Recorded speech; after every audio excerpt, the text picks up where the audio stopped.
Today we cover section 6.2, the binomial distribution. This is an example of a discrete distribution, which we learned about in general in the last video, but this is an important enough distribution that it warrants its own consideration.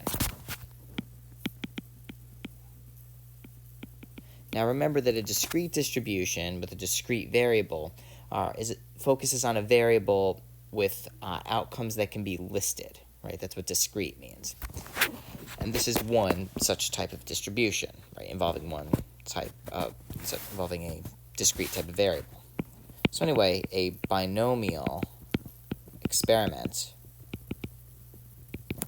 is an experiment where there is a fixed number of trials, which we denote with n.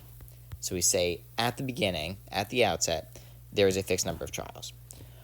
All trials are independent, discuss what that means in a sec, and under identical conditions. Independent means they don't affect each other.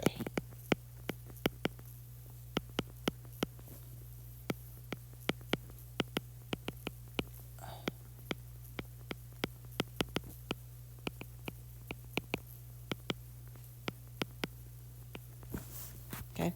Each trial has exactly two outcomes: success and failure. And the probability of a success is denoted with p. And the probability of a failure is 1 minus p. And the random variable big X represents the number of successes out of n trials. So that's the definition.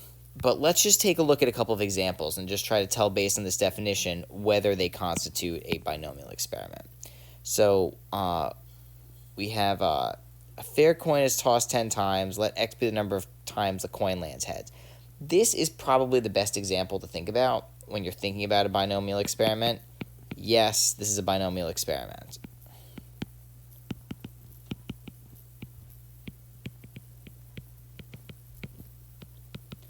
And whenever you talk about a binomial experiment, it's always important to list the number of trials and the probability of success. Right, with n equals 10 trials, outcomes heads, tails, and I could even say that they are independent, right? If you flip a coin, it doesn't affect your coin flips in previous cases or in future cases, right? And the probability of heads is 0.5, and it turns out that also equals the probability of tails, which is also 0.5. Okay, so this is an example of a binomial distribution. Now, what about the next example? 5 basketball players each attempt a free throw. Let X be the number of free throws made. Now, you might think, oh yeah, well, the trials are independent, and it's a fixed number of trials, n equals 5. But the problem is, what's p? What's the probability of success? It's not the same. These trials are not identical. No, because each player may have a different probability of making a free throw. In case you don't know, a free throw in basketball is when you stand at the foul line and you shoot the ball in the basket. It's called a foul shot, right? So if I make my free throws 80% of the times and I take one shot, and then another guy comes after me and he takes a shot and he makes it 90% of the time, we're no longer engaging in a binomial experiment because p, the probability of making a free throw, is not constant. And then for c, right? The key word here, or keywords here, are without replacement. That makes this not a binomial experiment, because drawing a red or green card is going to affect the probability of drawing a red or green card in the future. So while the trials in B were not identical, the trials here are not independent.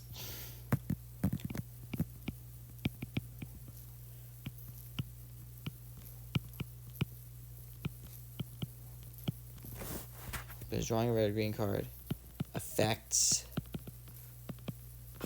the probability of drawing a red or green card in I'll just say a future trial. So again, P is not constant. In both of these cases, P is not constant.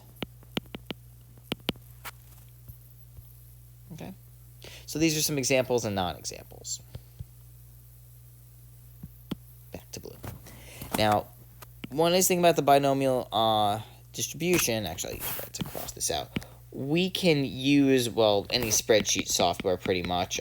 We're going to use Excel, or you could even use your calculator to determine the probability of getting R successes in N trials. That's the most interesting question of a binomial distribution. What's the probability of getting a certain number of successes in N trials, or at most, or at least that many successes? So let's just look at an example. I'm going to go ahead and open the Excel program that we've been using. And suppose I want to know the probability of getting 0 ones, 1 1, 2 ones, etc. Let's take a look. Actually, first let me draw it out. I'm going to write, I'll say, little x equals number of ones, right?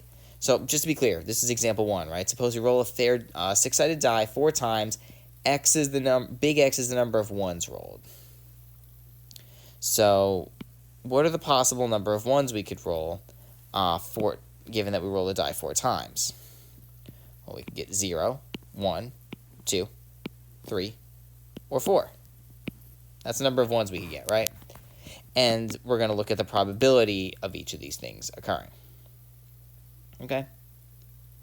So the probability of getting 0 ones, well, the only way for that to happen is if we roll a 2, 3, 4, or 5 4 times in a row. And if you think about it, that's going to be 5 6 to the 4th. And if you do that out in a calculator, I think you wind up getting something like 48.2%. Let's take a look at that. 5 divided by 6. Well, let's put it in parentheses. 5 6 to the 4th. Right? Yeah, 0.48. Let's just round to the nearest hundredth. All right. What about the probability of getting 1 1? Well, if you think about it, we could roll a 1 on the first, second, third, or fourth die. So the probability of rolling a 1 is 1 out of 6. Probability of not rolling a 1, the other 3 rolls, is going to be 5 6 to the 3rd. But we have to multiply that by 4. Hold on a sec. Because we don't know when we're going to roll that 1. There are 4 possible places for us to roll a 1. Okay? And when you do that out, what do we wind up getting? Let's see. We get 1/6 times 5 6 cubed, and then we multiply that by 4. Right? Okay, so we get about 38.9, or 39. We'll just say 0.39. 0.39. Okay. What about the probability of rolling 2 1s? Well, it turns out there are 6 ways to roll 2 1s, right? You could roll it the first and the second, first and third, first and the fourth, second and third, second, fourth, third and the fourth. That's 6 different ways to do it. So anyway, it's going to be 6 times 1/6 squared times 5/6 squared. And that's going to wind up being what? Well, let's do it out. 6 times 1/6 squared times 5/6 squared. We'll round that to 0.12. And maybe you can see the pattern here, right? Note that the probability of rolling 3 ones, it's kind of similar to the probability of rolling 1 1. There's one way that we can't roll, right? We get 1/6 cubed times 5/6, right? The only non-1 could be on the first, second, or third or fourth roll. Anyway, so we do this out, and we get 4 times 1/6 times 5/6. By the way, the reason I'm not explaining this in depth is because you don't need to know this. You don't need to know how to count these. There we go. So 0.02. 0.02. And then last but not least, pretty unlikely. There's only one way to do this. And I think this is going to give us 0.0008 is what I think we get when we do this one out, if I remember correctly. Yeah, 0.0008. Okay, so this is the breakdown. Now this took us a few minutes, used a little bit of reasoning, but there's a better way to do this, right? If we open up our Excel file and we just go to the binomial distribution worksheet right down below, we can say, okay, well, we're interested in a binomial distribution with 4 trials with an event probability. Well, what is the probability of rolling a 1? Well, it's 1/6, which we know is 0.1, let's say, hold on a sec here. It's 0.167, let's say. And sure enough, we get exactly the numbers that we got before, right? So we could have just done this. So in the future, I did want to show you how to count it in general, but going forward, if I ever ask you a question like this, please don't calculate it out. Please just use the Excel file. Like don't do it by hand the way I did it. Just use the Excel file. It's a superior thing to do. It's more efficient. It's more accurate. So there we go. Now just a little bit of notation here. The notation B n comma P denotes the binomial distribution with n trials and probability P of a success. Okay? So if I ever refer to this, that's what I mean. Okay? By the way, I'm going to write a formula. You don't need to know this. You don't need to use it. But I think it is worth seeing. And if you find this interesting, then you should ask me about it and take discrete math and become a math minor. And then become a math major. You're welcome. Probability of getting R successes in n trials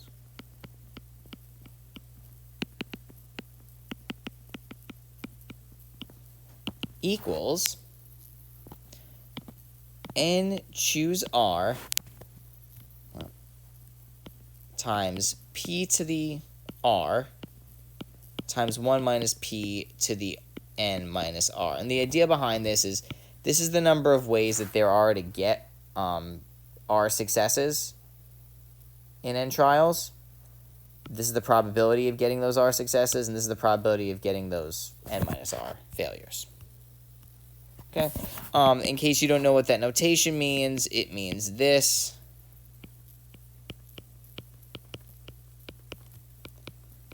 And if you don't know what that means and you're interested, then please talk to me.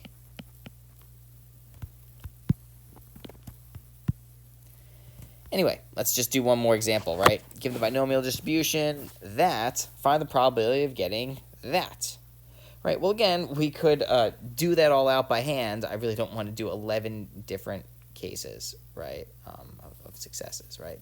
So instead what I'll do is I'll say, look, we've got a binomial distribution with 10 trials, probability 0.4 of a success, and then maybe I'll just kind of do this.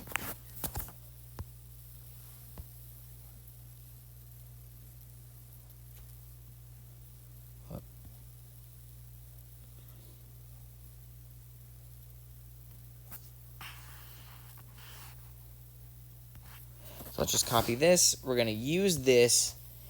This is going to immediately give us 2 of our answers. We're going to have to work a little bit for the third, but not too hard. Not too hard. Okay. So, the probability of getting exactly 3 successes, well, if we just kind of look right here, let me just see, this is our answer, right? I don't know how well you can see that, but that's this right here. Probability of 3 successes equals 0.215. Done. All right. Next up, I'll use brown here. Probability of at most 3 successes, which means 0, 1, 2, or 3 successes, is going to be this. So I'll write it this way. Probability of at most 3 successes equals 0.3823. Done. Done. Okay. Now the last one is going to require a little bit more work, but not much. The probability of getting at least 3 successes, that means 3, 4, 5, 6, 7, 8, 9, or 10 successes, right? You could go ahead and add up all of these probabilities. It wouldn't take that long. But what if I, instead of having 10 trials, what if I had 100 trials? That'd take a little bit long, right? So instead what we're going to do is we're going to say, note that this is the complement of the probability of getting at most 2 successes. And we do have that value, right?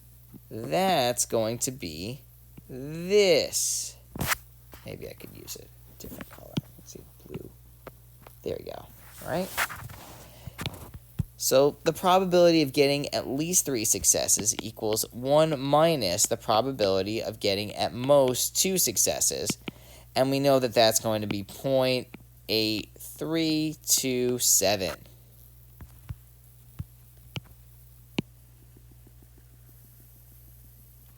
Okay, so we have that.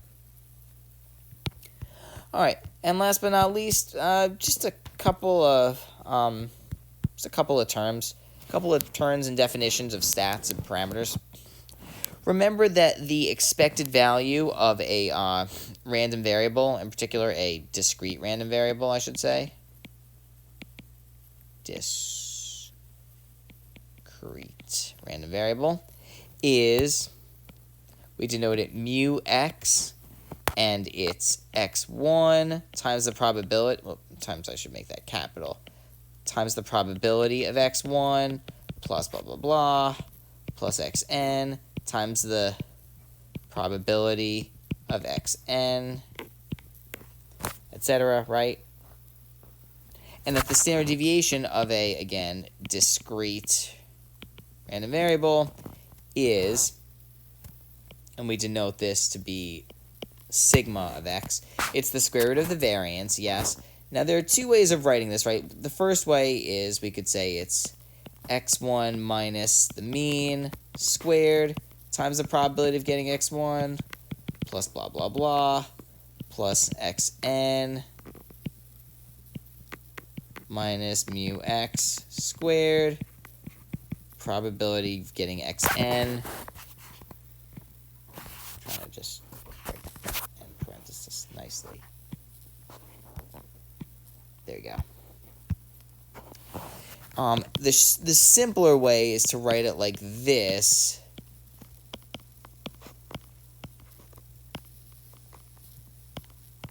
But anyway, it's still a little bit of work. It's still kind of a complicated formula. It turns out that the expected value of a binomial distribution, of a binomial variable, is that. And that, if you think about it, should be intuitive. I'm not going to say it's obvious, but it should be intuitive. For example, if I roll a, let's say, a fair 6-sided die 60 times,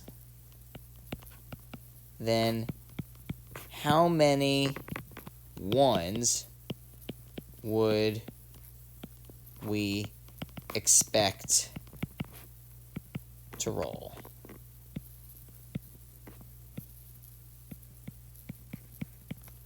And I shouldn't say if I roll, if we roll.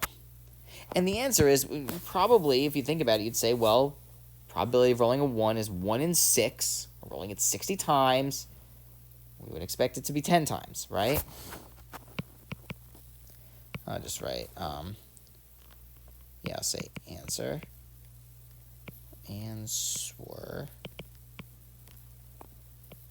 We'd expect 1/6, or I should write it this way. 60 times 1/6 equals 10 ones. So it's 10 ones. Okay? So this is sort of your way of just sort of remembering the expected value. It's through this example, I would say. Anyway, the variance winds up being n times p times 1 minus p. And so then, of course, the standard deviation winds up being the square root of that. Okay. So there you go. You will need to know these formulas. I will not give them to you. Right, and so, we can, again, use Minitab if you like, but really we're using Excel these days to do this. So anyway, just one more time. Probability of at least 6 successes in a binomial experiment with 15 trials, and probability of success is 0.3. Right, again, we've got our answer. If you don't like the fact that those last few are zeros, you can go out more decimal places. And there you go. Right, yeah, I think that's a little excessive. I think we should keep these at like 4. Yeah, right. Okay. So anyway, how would you do it? Well, you just go ahead and note that the probability of at least 6 successes is 1 minus the probability of 4 successes. Right. Let me just take a picture of this.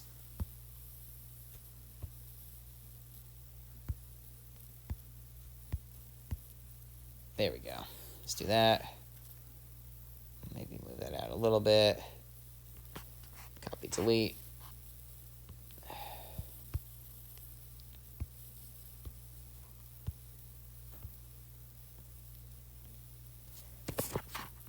So let's just note one more time that the probability of getting at most a certain number of successes equals 1 minus the probability of getting at least that many minus 1 successes.